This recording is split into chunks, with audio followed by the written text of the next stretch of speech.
matchup in football right now in your estimation? I mean, I think so. I mean, you look at the way both defenses, style mentality the way we play football.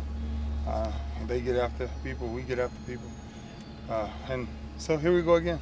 That's why I say, we got to, anytime you play somebody twice in your division, it's always one of those things that you already know about. We know them, they know us.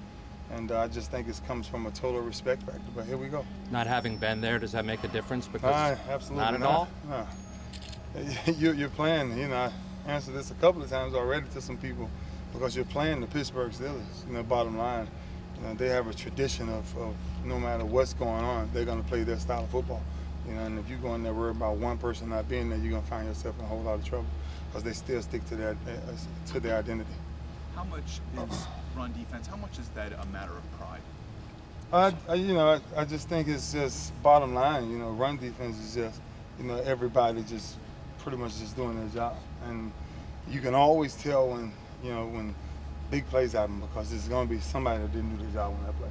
It's just the way it is, and that's what makes great run defense. And that's why, over the years we've been just year in and year out just consistent and having the success we've had, because we don't do that. Anytime you do, okay, oh well, deal with it and be done with it. And but I just think it's a real pride thing, about the man that's next to you. I think that's what's most important, and that's why we take so much pride in it. Ray, would you say, would I be correct in saying the Steelers have just as much to worry about as all of us talking about y'all being concerned about them? Yeah, I think everybody else, draws it up a certain way, but I think they know, just like we know. There's no extra nothing needed. You know what I'm saying? We know what they're going to bring to the table.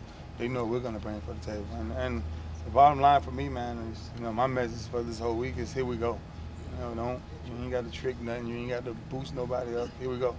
But do you have to harness yourself to make sure that you don't get caught up in the heat of emotion? I just asked Sis that a moment ago, that it takes a conscientious effort. Yeah, you do. And what you got to do is you really got to, stay within. Stay inside.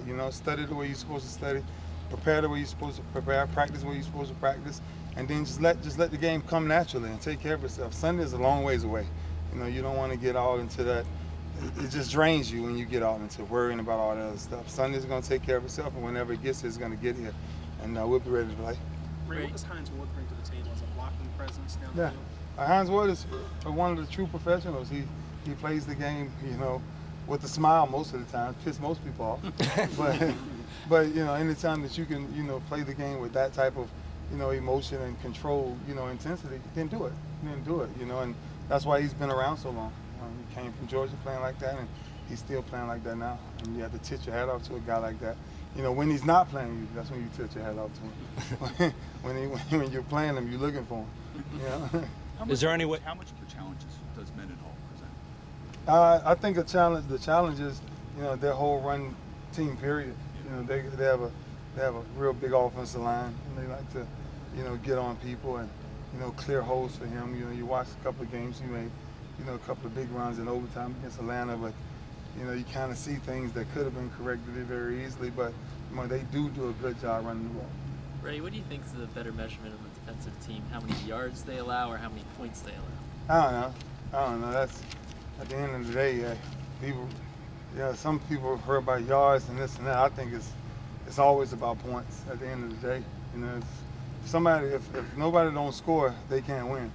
And that's kind of the philosophy that all defenses should have. If you don't have that philosophy, then if you worry about yardage, you might be in a little trouble. But if you worry about that scoreboard, yardage comes after that. If you get the win, then you say, okay, let me look at my yardage.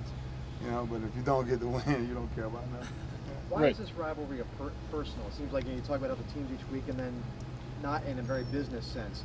But with the Steelers, it clearly is different. Why is it different? I think because we're two similar teams, and I think it's personal because they don't have to talk, we don't have to talk, we know, the switch is on, every other team might have to get up extra to play us or get up extra to play Pittsburgh. There's no getting up extra to play each other, it's flat out, Who we got this week? Pittsburgh? Who y'all got this week? Ravens. Okay, we know.